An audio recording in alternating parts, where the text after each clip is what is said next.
আল্লামা জুনায়েদ বাবুনগরী রাহিমাহুল্লাহর সেই ঈমান দীপ্ত পজিশন আমরা যদি সমাজে চর্চা করি তাহলে প্রকৃত হক সব সময় সমুন্নত হবে, বাতিল আস্তা করে নিক্ষিপ্ত হবে। তিনি মিশকাতের 30 নম্বর পৃষ্ঠায় আমাদেরকে পড়িয়েছিলেন। বাবুল ইতিসাম বিল কিতাবি ওয়াস সুন্নাহ অধ্যায়ের ভেতরে আছে হাদিসটি, ওয়া ইন্না বানি ইসরাঈলা তাফাররাকাত আলা সিনতাইনি ওয়া সাবঈনা মিল্লাহ। নবী সাল্লাল্লাহু আলাইহি ওয়াসাল্লাম বলেছেন, বনি ইসরাইলের মানুষ ভাগ হয়েছিল 72 ফিরকায়। ওয়া তাফতারিকু উম্মতি আলা 73 মিল্লাহ। আমার উম্মত ভাগ হবে 73 ফিরকায়। এক ফিরকা কম না বেশি? বেশি। নবী সাইয়্যিদুল মুরসালিন বলেছেন সাহাবায়ে কেরামের উদ্দেশ্যে, কুল্লুহুম ফিন্নার, এই ফেরকার 73 ফেরকার সবাই জাহান্নামী হবে, নাউজুবিল্লাহ। সাহাবায়ে কেরামের মুখ মলিন হয়ে গেল, সাহাবায়ে কেরামের মুখ প্রকাশে হয়ে গেল, সাহাবায়ে কেরাম ভীত সন্ত্রস্ত হয়ে পড়লেন। কারণ 73 ফেরকার সবগুলোই যদি জাহান্নামী হয়, কুল্লুহুম ফিন্নার মানে হচ্ছে এদের প্রত্যেকেই জাহান্নামী। তাহলে আমাদের কি অবস্থা হবে? সাহাবায়ে কেরাম ভাবনায় পড়ে গেলেন। নবী সাইয়্যিদুল মুরসালিন রাহমাতে আলম নবী সাল্লাল্লাহু আলাইহি ওয়াসাল্লাম কিছুক্ষণ পর সাহাবায়ে কেরামকে অভয় দিলেন, আশার বাণী শুনিয়ে বললেন, ইল্লা মিল্লাতান ওয়াহিদা। জোরে জোরে বলুন আল্লাহু আকবার, আরো জোরে বলুন আল্লাহু আকবার। ইল্লা মিল্লাতান ওয়াহিদা, হে আমার সাহাবীরা, জাহান্নামে সব দল যাবে সত্য, কিন্তু এক দল ব্যতীত। সুবহানাল্লাহ বলেন। সাহাবায়ে কেরাম তাদের ভীত সন্ত্রস্ত অ্যাটিটিউডকে জয় করে এবার হাস্যোজ্জ্বল মুখে নবী সাইয়্যিদুল মুরসালিনকে প্রশ্ন করলেন, জানতে চাইলেন, মান হিয়া ইয়া রাসূলুল্লাহ, ওই একদল কারা আমরা জানতে চাই যারা জাহান্নামী হবে না। নবী সাল্লাল্লাহু আলাইহি ওয়াসাল্লাম বলেছেন, মা আনা আলাইহি ওয়া আসহাবি, ওই এক দল হলো আমি এবং আমার সাহাবাদের দল। সুবহানাল্লাহ বলেন। তাহলে বাতিলকে হককে নির্ধারণ করার অধিকার আমার আপনার একচ্ছত্রভাবে, আমার আপনার এক নায়কতান্ত্রিকভাবে এই অধিকার ইসলাম আমাকে আপনাকে দেয় নাই, বরং বাতিলকে হককে সেটার ক্রাইটেরিয়া মেনটেন করা হয়েছে 1450 বছর আগে, এবং সেটা করেছেন ইসলামের নেতা, ইসলামের প্রবর্তক মহানবী মুহাম্মদ সাল্লাল্লাহু আলাইহি ওয়াসাল্লাম। তিনি নিজেই করে গেছেন। নবী সাল্লাল্লাহু আলাইহি সাল্লাম বলেছেন, তারাকতু ফীকুম আমরাইন লান তাদিল্লু মা তামাসসাকতুম বিহিমা কিতাবাল্লাহি ওয়া সুন্নতি রাসূলিল্লাহ। আল্লাহর নবী বলেন, যখন তোমাদের ভেতরে মত পার্থক্য হবে, তোমরা ফিরে যাবে, তোমরা অনুসরণ করবে, তোমরা আঁকড়ে ধরবে আল্লাহর কোরআন এবং তোমাদের নবীর সুন্নাহ। সুবহানাল্লাহ বলি। এগুলো আমাদের সামনে পরিষ্কার। নবী সাল্লাল্লাহু আলাইহি সাল্লাম বলেছেন, আমার ইন্তেকালের পরে, কালের বিবর্তনে, সময়ের আলোকে, সময়ের চাহিদার আলোকে এমন এমন সিদ্ধান্ত বাতিল করা হতে পারে, আবার কোনো কোনো সিদ্ধান্ত গ্রহণ করা হতে পারে। যদি এমন সিচুয়েশন সামনে আসে, তাহলে আলাইকুম বিসুন্নতি ওয়া সুন্নাতিল খুলাফায়ে রাশিদিন আল মাহদিয়িন কুল্লুহুম আদল। নবী বলেছেন, তখন তোমরা আমার সুন্নতের অনুসরণ করবে, আমার আদর্শ অনুসরণ করবে। আমি নবী কেমন করে আমল করেছিলাম এটা জানতে চাইবে, খোঁজ নিবে। আমার আমলের সাথে তোমার আমলকে পরিমাপ করে দেখবে। আর ওয়া সুন্নাতিল খুলাফায়ে রাশিদিন আল মাহদিয়িন, আমার খোলাফায়ে রাশিদার সাহাবারা কেমন করে আমল করেছেন, তারা কি নির্দেশনা দিয়েছেন তা অনুসরণ করবে। তাদেরকে তোমরা মেনে চলবে। কুল্লুহুম আদুল, তারা হলো জমিনে ইনসাফকারী, ন্যায় পরায়ণকারী। আল্লাহ রসুল সাহাবায়ে কেরামের মধ্যে 4 জনকে এই পাওয়ার অফ অ্যাটর্নি দিয়েছেন, এই সুপ্রিম পাওয়ার দিয়ে গেছেন, এই অধিকার দিয়ে গেছেন। ফলে হযরত ওমর ইবনুল খাত্তাব, হযরত আবু বকর সিদ্দিক, হযরত ওমর ইবনুল খাত্তাব, উসমান এবং আলী, এই 4 জন মহান সাহাবী ইসলামের ভেতরে এমন এমন নীতি আদর্শ তারা সংযোজন বিয়োজন করেছেন, সেটাকে এই উম্মতের সব আলেমরা, সব কুতুবেরা, আবদালেরা মেনে নিতে বাধ্য হয়েছে। কারণ নবী তাদেরকে পাওয়ার দিয়ে গেছে।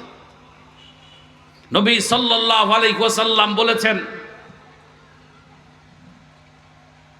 আসহাবী কান নুজুম বিআইয়িহিম ইকতাদাইতুম ইহতাদাইতুম। নবী বলেন, আমার সাহাবীদের প্রত্যেকেই তারকাতুল্য, তোমাদের জন্য মডেল, আইডল। তাদের যাকেই তোমরা অনুসরণ করবে তোমরা হেদায়েত প্রাপ্তদের অন্তর্ভুক্ত হবে। জোরে বলি সুবহানাল্লাহ। সাহাবায়ে কেরামের মধ্যে এক একজন এক এক দিক থেকে গুণাবলী অর্জন করেছেন। কোরআন সবাই বুঝেছেন কোরআনকে, কিন্তু কোরআনকে সবচাইতে যিনি মৌলিকভাবে বুঝেছেন তার নাম সাইয়েদনা আবু বকর সিদ্দিক রাদিয়াল্লাহু আনহু। তিনি কোরআনকে যতটা বুঝেছেন, তার মতো করে কোরআনকে সাহাবায়ে কেরামের মধ্যে উম্মত তো দূরের কথা, আর উম্মত দূরের কথা, সাহাবায়ে কেরামের মধ্যেও কেউ আবু বকর সিদ্দিকের মতো কোরআন বুঝে নাই। মাত্র 38 বছর বয়সে কোরআন শিখা তিনি ধরেছেন। আর এই উম্মতের ভিতরে সবচাইতে কোরআনকে বেশি বুঝেছেন যিনি, তিনি আবু বকর সিদ্দিক রাদিয়াল্লাহু আনহু। কোরআন সব সাহাবীরাই বিশুদ্ধভাবে পড়তে জানতেন, কোরআনের তারবিয়াত তাদরিস দিতে জানতেন, দার্স দিতে জানতেন, শেখাতে জানতেন। কিন্তু রাসূল করিম সাল্লাল্লাহু আলাইহি ওয়াসাল্লাম বলেছেন, খুযুল কুরআন মিন আরবাআতি রাহতিন, তোমরা কোরআন তালাশ করো, কোরআন শিখো 4 জনের কাছে। স্পেশালি নবী 4 জনকে আলাদা করেছেন। কোরআন কিন্তু সবাই জানে, কোরআন সবাই পড়তেও পারে, পড়াইতেও পারে, কিন্তু নবীজি 4 জনকে কোরআনের স্পেশাল শিক্ষক ঘোষণা করেছেন। নাম্বার 1 উবাই ইবনু কাব, নাম্বার 2 আব্দুল্লাহ ইবনু মাসউদ, নাম্বার 3 সালিম বিন মাওলাই আবি হুযায়ফা, হযরত হুযায়ফা রাদিয়াল্লাহু আনহুর গোলাম, দাস, একজন অত্যন্ত গরীব সাহাবী। এবং 4 নাম্বার হচ্ছে মুআয ইবনু জাবাল রাদিয়াল্লাহু আনহুম আজমাইন। এই 4 জনকে আল্লাহ নবী সাল্লাল্লাহু আলাইহি ওয়াসাল্লাম কোরআনের শ্রেষ্ঠ শিক্ষক ঘোষণা করেছেন। ইসলামী সাহিত্য সংস্কৃতি সকলের ভেতরেই ছিল, কিন্তু নবীজি সবচেয়ে শ্রেষ্ঠ সাহিত্যিক ঘোষণা করেছেন হাসান বিন সাবিত রাদিয়াল্লাহু আনহুকে। হাদিস সব সাহাবী কম বেশ জানতেন, কিন্তু নবীজির সাহাবীদের মধ্যে হাদিস সবচেয়ে বেশি লিখেছেন হযরত সাদ রাদিয়াল্লাহু আনহু। হাদিস সবচেয়ে বেশি মুখস্থ করেছেন হযরত আব্দুল্লাহ রাদিয়াল্লাহু আনহু। হাদিস সবচেয়ে বেশি বর্ণনা করেছেন হযরত আবু হুরায়রা রাদিয়াল্লাহু আনহু। হাদিসের মানা, হাদিস সম্পর্কে সবচেয়ে গভীরতা অর্জন করেছেন, পাণ্ডিত্য অর্জন করেছেন তিনি আম্মাজান আয়েশা সিদ্দিকা রাদিয়াল্লাহু আনহা। আমার বন্ধুগণ, কোরআন সবচাইতে সবাই শ্রুতি মধুর কণ্ঠে কোরআন তেলাওয়াত করতেন, কিন্তু উম্মতের মধ্যে সবচাইতে যিনি শ্রুতি মধুর কণ্ঠে কোরআন তেলাওয়াত করেছেন তিনি হযরত আবু মুসা আল আশআরী রাদিয়াল্লাহু আনহু। আল্লাহর নবী বলেছেন, আমার আবু মুসাকে যেন আল্লাহ তাআলা হযরত দাউদ আলাইহিস সালামের কণ্ঠের নূর ঢেলে দিয়েছেন। সুবহানাল্লাহ। জিহাদের ময়দানে নেতৃত্ব সবাই দিতে জানতেন, কিন্তু নবীজি শ্রেষ্ঠ সেনাপতি ঘোষণা করেছেন হযরত খালিদ বিন ওলীদ রাদিয়াল্লাহু আনহুকে। জিহাদের যুদ্ধ জিহাদ সম্পর্কে কূটনৈতিক ধারণা অনেক সাহাবীরে ছিল, কিন্তু সবচেয়ে বেশি ছিল হযরত সালমান ফার্সি বর্ষিয়ান, এই মহান সাহাবীর সবচেয়ে বেশি যুদ্ধনীতি কূটনৈতিক জ্ঞান এই মহান সাহাবীর ছিল বেশি। আমার বন্ধুগণ, আজান সব সাহাবীরাই দিয়েছেন। সবচাইতে হৃদয়গ্রাহী মকবুল আজান যিনি জমিনে উচ্চারণ করেছেন, উপস্থাপন করেছেন, তিনি হাবশী গোলাম বেলাল রাদিয়াল্লাহু আনহু। আমার ভাইরা, সাহাবায়ে কেরামের ভেতরে সবচাইতে আমানতদার ছিলেন, সব সাহাবীরাই আমানতদার ছিলেন, কিন্তু নবী স্পেশালি একজনকে আমানতদার বলেছেন, আমিন বলেছেন, তিনি আবু উবাইদা ইবনুল জাররাহ রাদিয়াল্লাহু আনহু। সাহাবায়ে কেরামের ভিতরে কোরআনের মাসালা সবাই বের করতে পারতেন, কিন্তু একজনকে নবী স্পেশালি কোরআনের মাসআলা মাসাইলে দক্ষ বলে গেছেন, তিনি হযরত মুআজ ইবনে জাবাল রাদিয়াল্লাহু তাআলা আনহু। সাহাবায়ে কেরামের মধ্যে সামগ্রিক মাসাইল যিনি বুঝেছেন, সাহাবাদের মধ্যে সবচেয়ে বেশি মাসআলা মাসাইল যিনি ধারণ করেছেন অন্তরের বক্ষে সিনার ভেতরে, তিনি হযরত আব্দুল্লাহ ইবনে মাসউদ রাদিয়াল্লাহু আনহু, যাকে ফকিহুল উম্মাহ বলা হয়। কোরআনের তাফসীর সবাই জানতেন, কিন্তু হযরত আব্দুল্লাহ ইবনে আব্বাস রাদিয়াল্লাহু আনহুমা, বাপ এবং বেটা দুজনই সাহাবী। হযরত আব্দুল্লাহ ইবনে আব্বাস রাদিয়াল্লাহু আনহুমা এই মহান সাহাবী, তিনি কোরআনের তাফসীর ব্যাখ্যা সব সাহাবীর চাইতে বেশি বুঝেছেন। আল্লাহু আকবার। হযরত ওমর ইবনুল খাত্তাব রাদিয়াল্লাহু আনহু তখন খলিফাতুল মুসলিমিন, তার শুরার বৈঠকের ভেতরে তিনি হঠাৎ একদিন এক 13 বছরের যুবক উদীয়মান বালককে ডাকলেন। হযরত আব্দুর রহমান ইবনু আউফ রাদিয়াল্লাহু তাআলা আনহু তিনি আপত্তি জানালেন সবার পক্ষ থেকে, হে খলিফাতুল মুসলিমিন, আমরা সবাই বর্ষিয়ান সাহাবী, আমরা সবাই সিনিয়র পার্সন সাহাবী, আমাদের এই শুরা বৈঠকের ভিতরে এই ছোট্ট বালক যদি অংশীদারিত্ব নেয় তাহলে এটা আমাদের ইজ্জতে লাগে।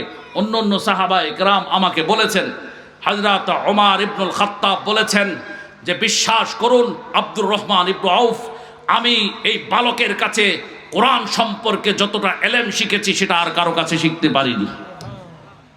আমার বন্ধুগণ, সাহাবায়ে কেরামের ভিতরে ওহী অনেক সাহাবী লিখেছেন। এক riwayate এসেছে 47 জন সাহাবী কোরআনের ওহী লিখেছেন। তন্মধ্যে সবচাইতে বেশি পরিশ্রম করে নিখুঁতভাবে এবং সবচাইতে বেশি আপনার দায়িত্বশীল ওহী লেখকের সর্বপ্রথম অগ্রজ যিনি ছিলেন, তিনি মুআবিয়া রাদিয়াল্লাহু তাআলা আনহু।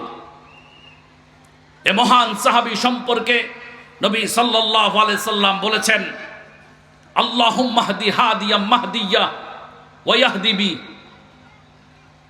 আল্লাহর নবী বলেছেন, হে আল্লাহ, মুআবিয়াকে আপনি পথ প্রদর্শন করুন, হেদায়েত দিন, এবং তার মাধ্যমে আর জগৎবাসীকে অন্যদেরকেও হেদায়েত দিন। আল্লাহর নবী তার জন্য দোয়া করেছেন।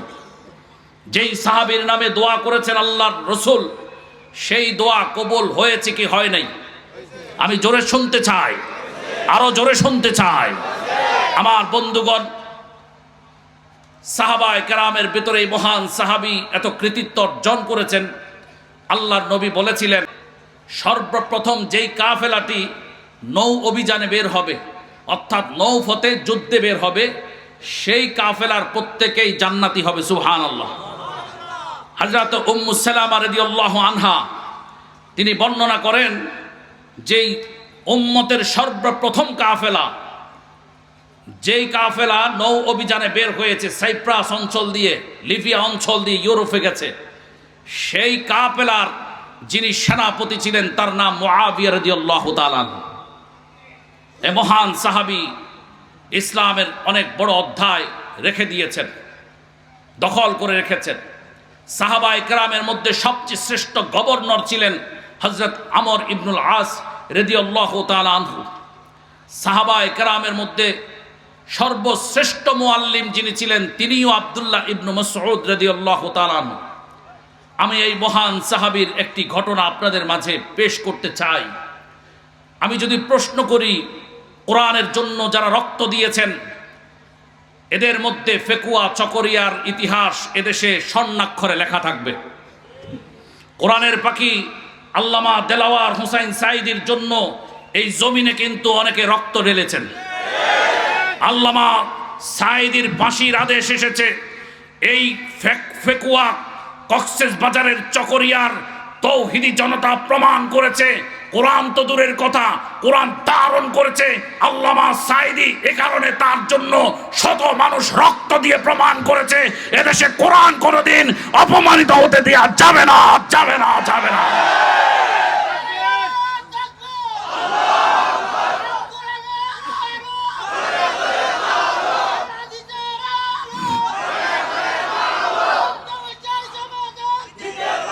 আমার বন্ধুগণ, যদি প্রশ্ন করে কেউ জমিনে উম্মতের মধ্যে সবচাইতে প্রথম কোরআনের জন্য রক্ত ঢেলেছেন কোন সাহাবী, কোন ব্যক্তি, এমন প্রশ্ন যদি আপনার আমার সামনে আসে, তাহলে নির্দ্বিধায় বলবেন তিনি এক মহান সাহাবী, মাত্র 16 বছরের, তখন তিনি টকবগে উদীয়মান যুবক, তার নাম আব্দুল্লাহ ইবনে মাসউদ রাদিয়াল্লাহু আনহু।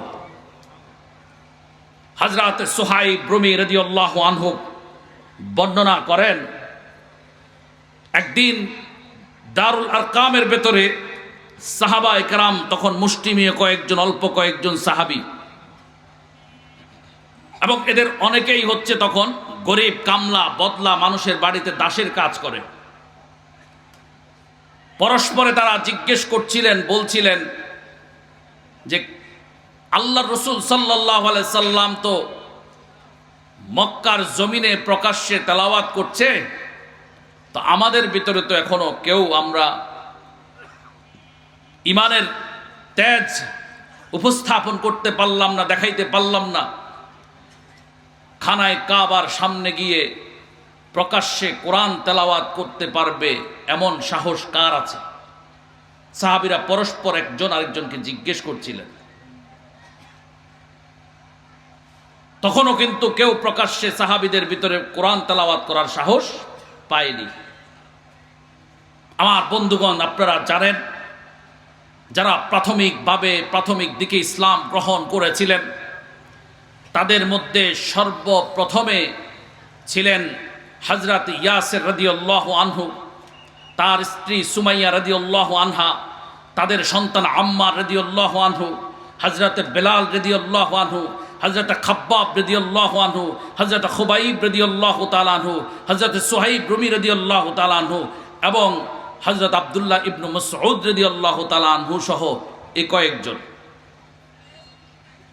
তো এদের ভিতরে সলা পরামর্শ হচ্ছে যে কাবা শরীফের সামনে, খানায় কাবার সামনে সর্বপ্রথম কে কোরআন তেলাওয়াত করবে প্রকাশ্যে। আজকে আমরা প্রকাশ্যে কোরআনের তাফসীর মাহফিল আয়োজন করেছি, কথা বলছি, কিন্তু এই কোরআনের আওয়াজ পৃথিবীর জমিনে এক সময় এই আওয়াজ দেয়া যায়নি, যেত না। রক্তের বিনিময়ে, তাজা খুনের বিনিময়ে এই জমিনে সর্বপ্রথম কোরআনের আওয়াজ উচ্চারিত হয়েছে, রক্তের বিনিময়ে।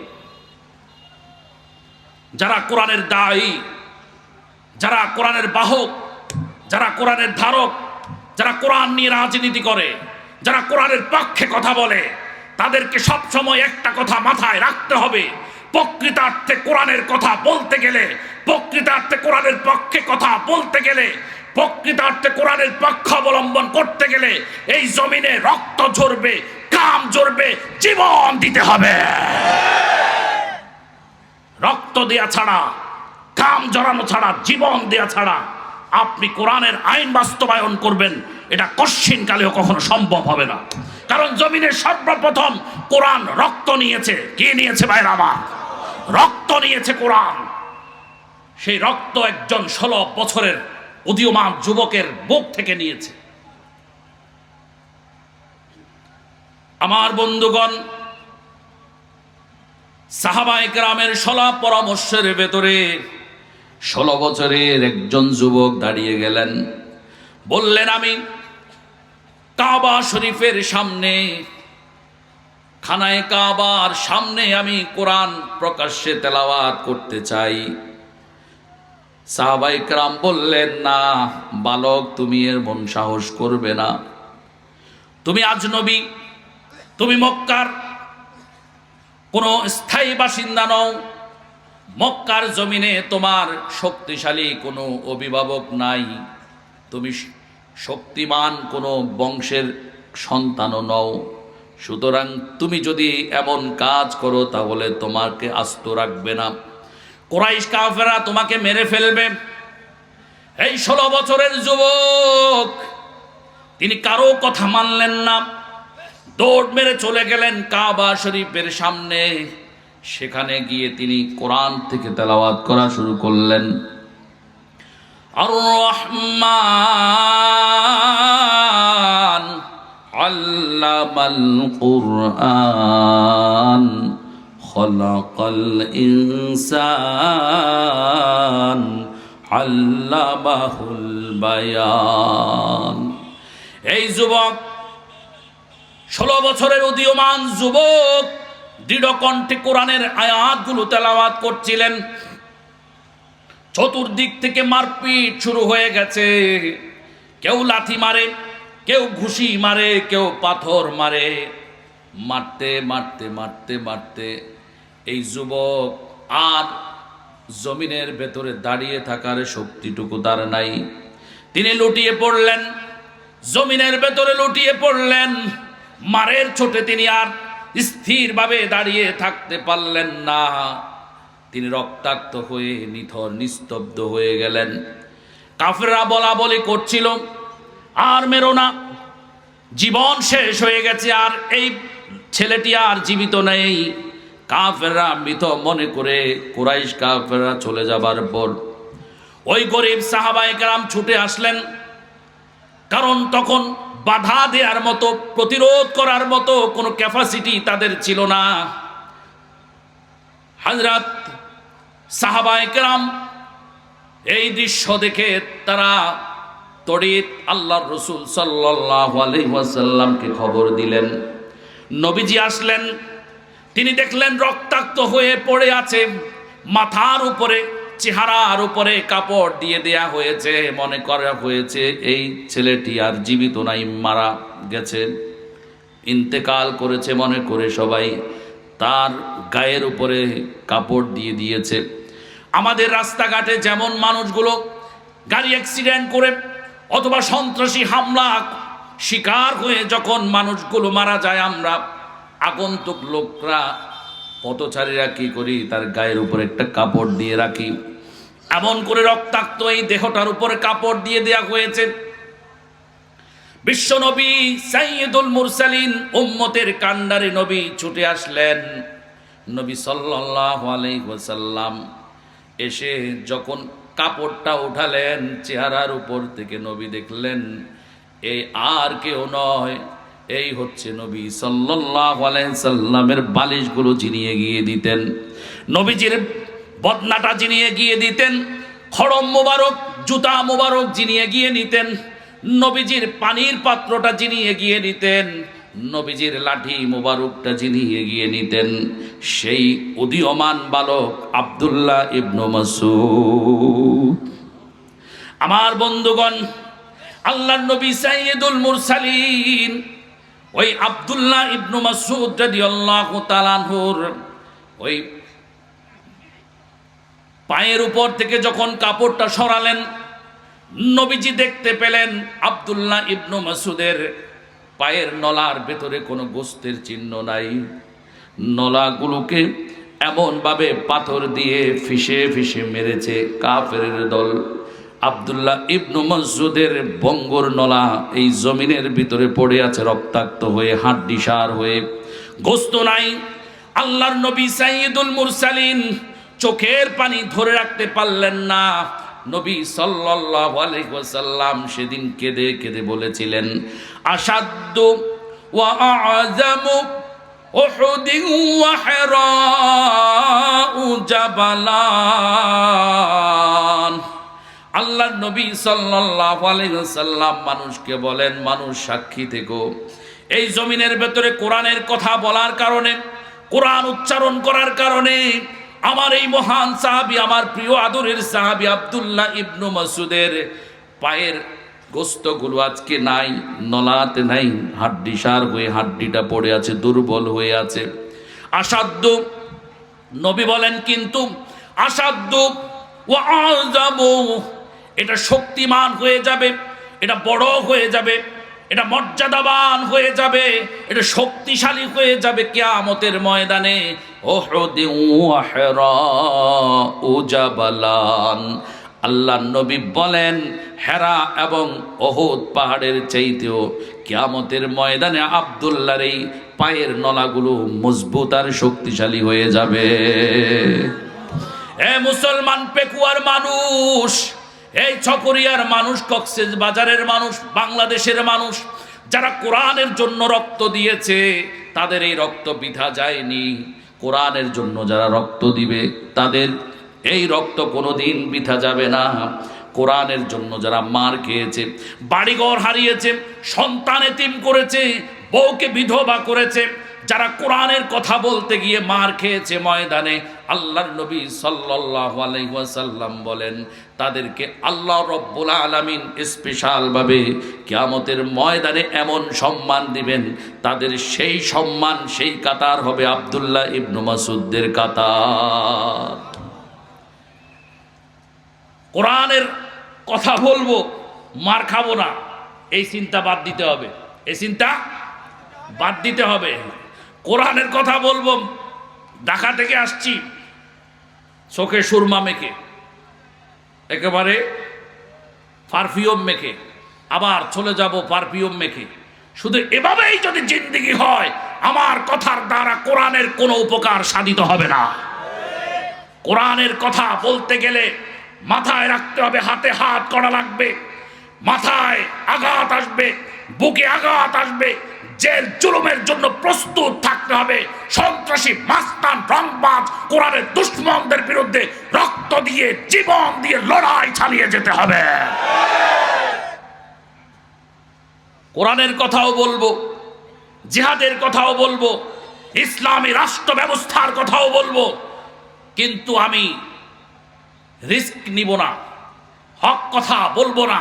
হক কথা বলার জন্য আমি নিজেকে ময়দানে সেভাবে উপস্থাপন করব না, কোনো লাভ নেই, কোনো লাভ হবে না। আপনি দেখেন, বাংলাদেশকে দেখেন, শুধু এখানে যতজন কোরআনের পক্ষে প্রকৃতার্থে কথা বলেছে, তাদের হাতে হাত করা লেগেছে, ঠিক কিনা? আর কারো লাগবে? কারো লেগেছে, কারো লাগার অপেক্ষায় আছে। যারা হাত করা পড়েছেন, আমি আপনাদের কাছে জানতে চাই, কোরআনের পক্ষে কথা বলে যাদের হাতে হাত করা লেগেছে, তারা অতীতের চাইতে সম্মান তাদের বেড়েছে না কমেছে?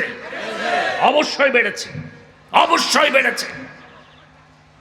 জালিম শাহী, জালিম শোষক, জালিম শাসক তাদেরকে কষ্ট দিলেও দেশের লাখো তৌহিদি জনতার ভালোবাসায় তারা সব সময় উজ্জীবিত হয়েছে। লাখো লাখো মানুষ তাদেরকে ভালোবাসার জন্য বুক খালি করে দিয়েছে। আমার ভাইরা,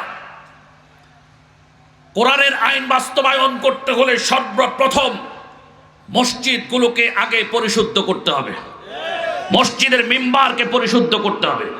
এজন্য আমি সূরা তওবার 18 নম্বর আয়াত তেলাওয়াত করেছিলাম। সেখানে আল্লাহ সুবহানাহু ওয়া তাআলা বলেছেন, সমাজকে শুদ্ধ করতে হলে, সমাজকে শান্তিতে ভরপুর করতে হলে, সমাজে আল্লাহর আইন বাস্তবায়ন করতে হলে 1 নম্বরে মসজিদ যারা নেতৃত্ব দিবে তাদেরকে 5টি শর্ত মানতে হবে। কয়টি? জোরে বলেন। 5টি শর্ত। আল্লাহ রাব্বুল আলামিন বলেছেন, ইন্নামা ইয়া'মুরু মাসাজিদাল্লাহি মান আমানা বিল্লাহ। মসজিদের সভাপতি হবে, মসজিদের সেক্রেটারি হবে, মসজিদ নেতৃত্ব দিবে, মসজিদের ক্যাশিয়ার হবে, মসজিদ কমিটির দায়িত্বশীল সদস্য হতে হলে 1 নম্বরে ঈমান আনতে হবে। কার উপর? আল্লাহর উপর ঈমান আনতে হবে। আল্লাহ স্পষ্ট বলে দিয়েছেন।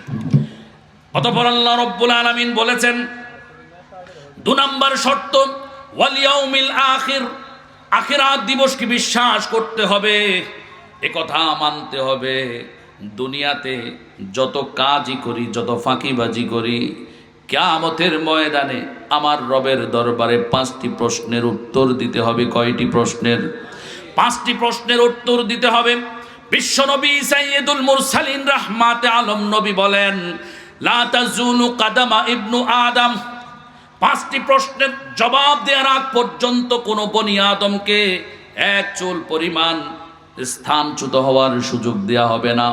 ডানেও নড়তে দেওয়া হবে না, বাঁয়েও নড়তে দেওয়া হবে না, সামনে যাইতে পারবে না, পেছনে আসতে পারবে না। লা তাজুলু কাদামা ইবনু আদম।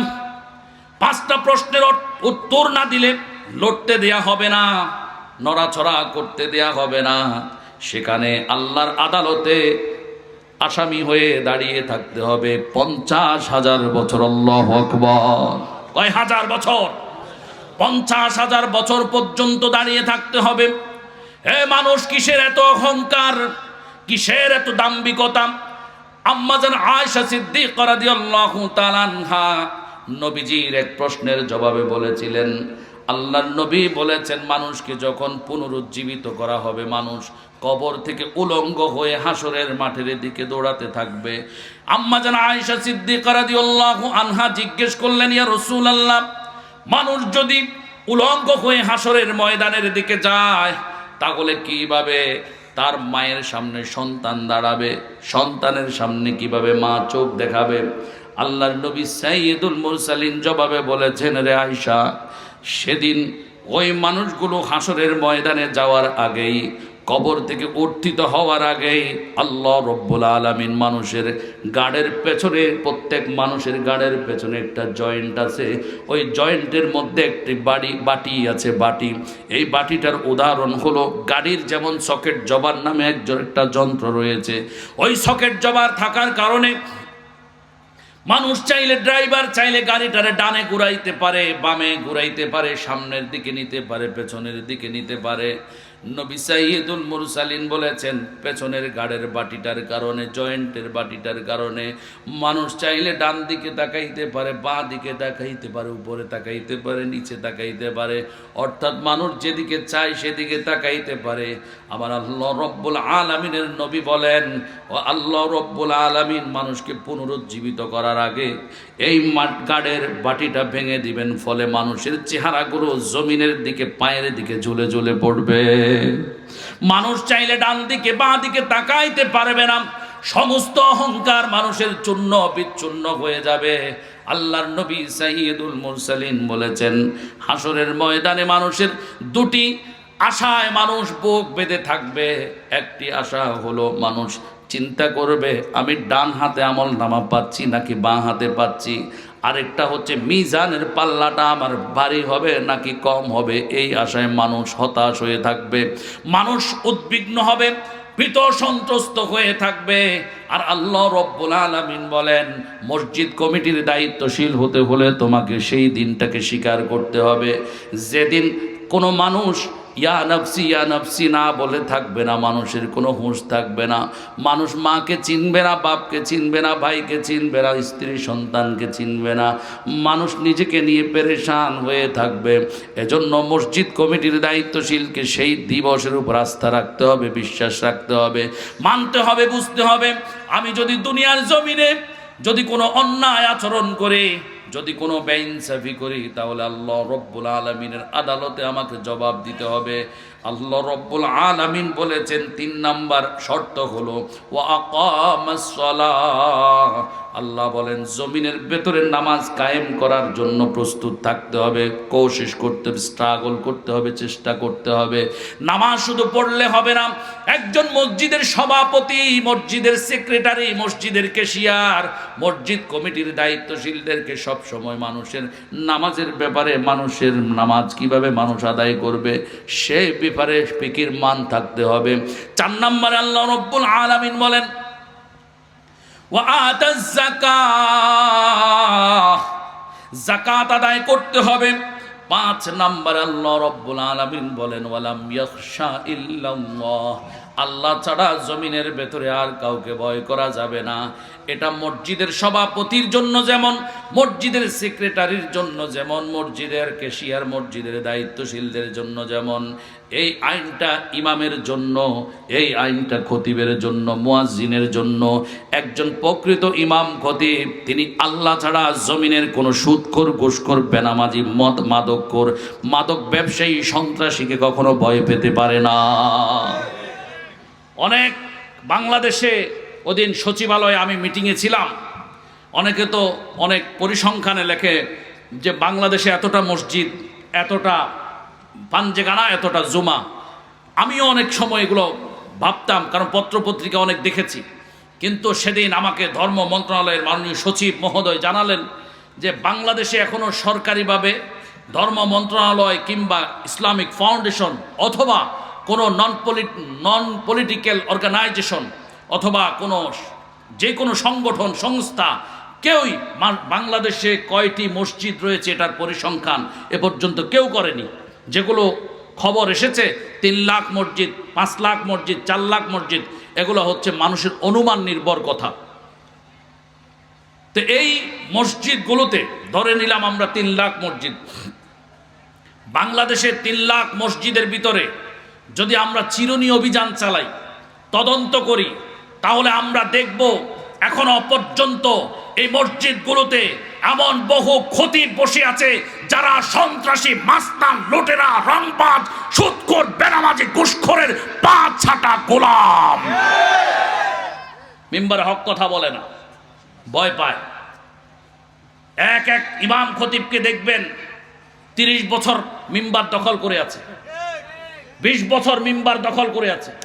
আর হক্কানি বহু আলেম যাদের মনের তামান্না তিনি মিম্বারে হক কথা বলবে, সে মিম্বার পায় না, মিম্বার খালি নাই, সব 5 গোলামরা দখল করে আছে। আমার কথা হয়তো খারাপ লাগবে, কালকে হয়তো নিউজ হয়ে যাবে যে ইমামদেরকে 5 গোলাম বললেন। আমি দেখেছি, আমি প্রমাণ আছে আমার কাছে, সেজন্য বলেছি ইমাম খতিবদের ভিতরে এমন বহু আছে এখনো যারা সমাজের আপনার প্রকৃত মুমিন দাওয়াত দিলে, গরিব মানুষ দাওয়াত দিলে তার বাড়িতে দাওয়াত খাইতে যায় না, সুদখোর, বেনামাজি, হারামখোর, ঘুষখোরের বাড়িতে দাওয়াত খাওয়ার জন্য 10টা 11টা যাইয়া বসে থাকে।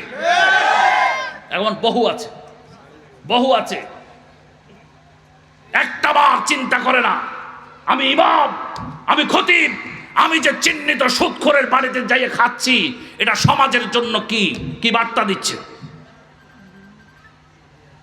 ইমাম খতিবদেরকে আলহামদুলিল্লাহ আমি অনেক ইমাম খতিব বন্ধুদেরকে পাচ্ছি যারা আমাকে গর্বের সাথে বলে, হুজুর বহুদিন ইমামতি করেছি, এখন শুধু খুতবাটা রেখেছি, খতিবটা রেখেছি, জুমার নামাজ আর পাঞ্জেগানাটা আমার আরেক ভাইকে ছেড়ে দিয়েছি। আলহামদুলিল্লাহ, হ্যাঁ, পাঞ্জেগানা ছেড়ে দিয়েছি।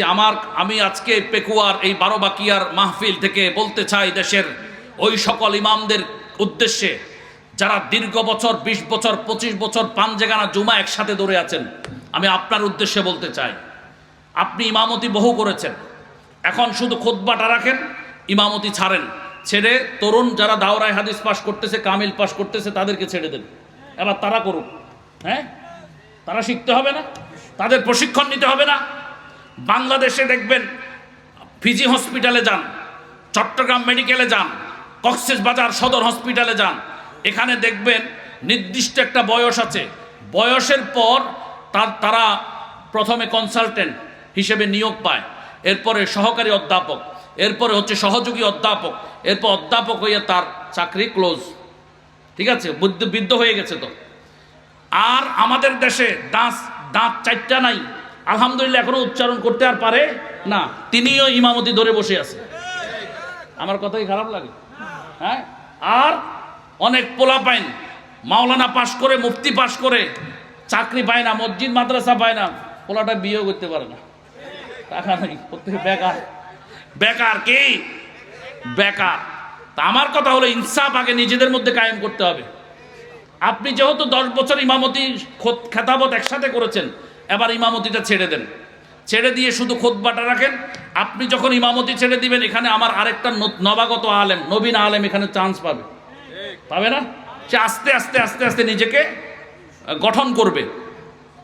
না হলে আমরা যদি নবীনদেরকে সুযোগ করে না দিই তাহলে তারা কিভাবে একদিন প্রবীণ হবে?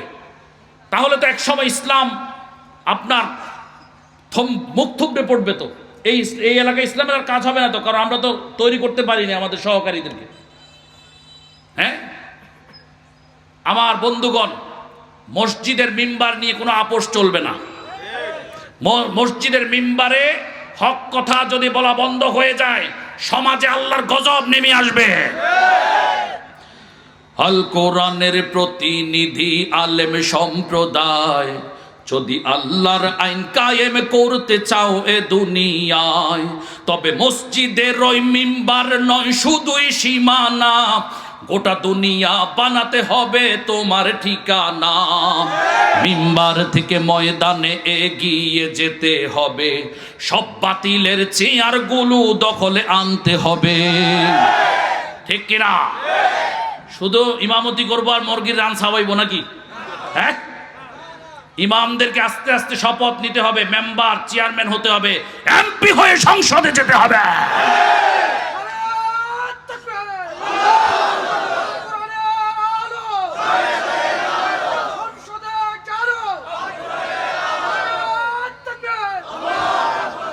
এদিকে তোমায় মিম্বার দিয়ে করিয়ে ইমামতি, ওদিকে বাতিল বনে যায় দেখো সমাজে সেনাপতি। না পড়ে নামাজ কাটালো যারা জীবনে জিন্দেগি, ক্ষমতার জোরে তারা হয়ে যায় মসজিদে সভাপতি। করে ইমামের সাথে যখন যেমন তেমন আচরণ, করে ইমামের সাথে যখন যেমন তেমন আচরণ, সুযোগ পেলে করতে চায় খুতবা নিয়ন্ত্রণ। আক্কাতারে বসতে হবে এ যেন তাদের ফ্যাশন, কখনো দাঁড়িয়ে মসজিদে দেয় রাজনৈতিক ভাষণ। আল্লাহর ঘরে আল্লাহর আইন কায়েম করতে হলে, আল্লাহর ঘরে আল্লাহর আইন কায়েম করতে হলে শুধু ইমামতি নয় সভাপতিও তোমাকে হতেই হবে। মিম্বার থেকে ময়দানে এগিয়ে যেতে হবে, সব বাতিলের চেয়ারগুলো দখলে আনতে হবে, সব বাতিলের চেয়ারগুলো দখলে আনতে হবে। এটা কইলাম ইমামদেরকে। কাদেরকে? আরো এক শ্রেণী আছে, কমনি। শুধু মাদ্রাসায় বসে শিক্ষকতায় দিন যদি হয় সারা, তবে মিডিয়া অফিস আদালত বলকে দিবে পাহারা। ইউনিয়ন থেকে সংসদ যদি ছেড়ে দাও চোরের হাতে, তবে চুরি ডাকাতি অনিয়ম সে তো চলতে থাকবে। কালোবাজারি খুনি লম্পট দেখিয়ে টাকার ভেলকি, কালোবাজারি খুনি লম্পট দেখিয়ে টাকার ভেলকি, ভোট চুরি করে বনে যায় দেখো চেয়ারম্যান এমপি।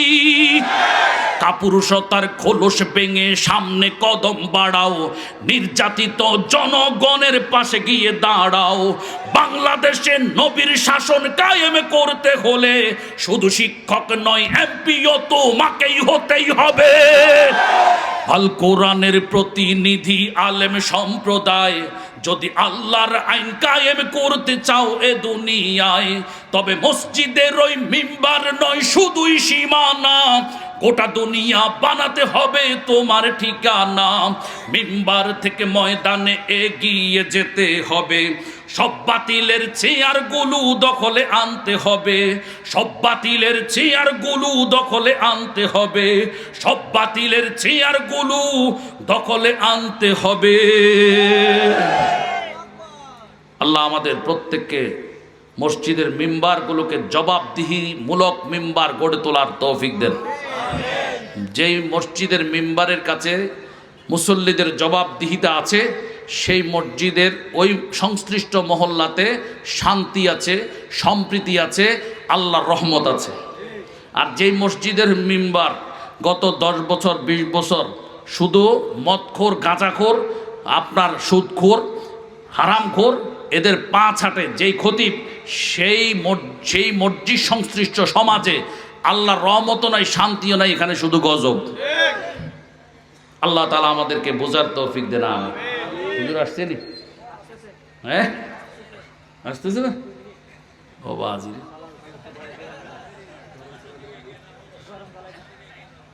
ওয়াজ ক্যান্সেল হইব, গরম না সরম না নরম? ক্যান্সেল হইব দে, হ্যাঁ গরম। আরেকটা গজল, আল্লাহ আমার রব, এই রবি আমার সব। সবাই আল্লাহ আমার রব, এই রবি আমার সব। দমে দমে তনু মনে তারি অনুভব। আল্লাহ আমার রব, এই রবি আমার সব। আল্লাহ তোমার দুনিয়াতে আমি যেদিকে তাকাই, অথই নেয়ামাতে ডুবে আছে সবাই। তোমার দুনিয়াতে আমি যেদিকে তাকাই, অথই নেয়ামাতে ডুবে আছে সবাই। পাখ পাখালির গানে শুনি তাসবিহ কলরব, তাসবিহ কলরব। আল্লাহ আমার, আওয়াজ আরো জোরে হবে, আল্লাহ আমার। তোমার মদদ পেলে আমি আর না কিছু চাই, তোমার প্রেমের অনল আমি কি দিয়ে নিভাই। যার হয়েছ তুমি তার নেই যে পরাভব, নেই যে পরাভব। আল্লাহ আমার রব, এই রবি আমার সব। আল্লাহ আমার। ওয়া আখিরু দাওয়ানা আলহামদুলিল্লাহি রাব্বিল আলামিন ওয়া মা তাওফীকি ইল্লা বিল্লাহ।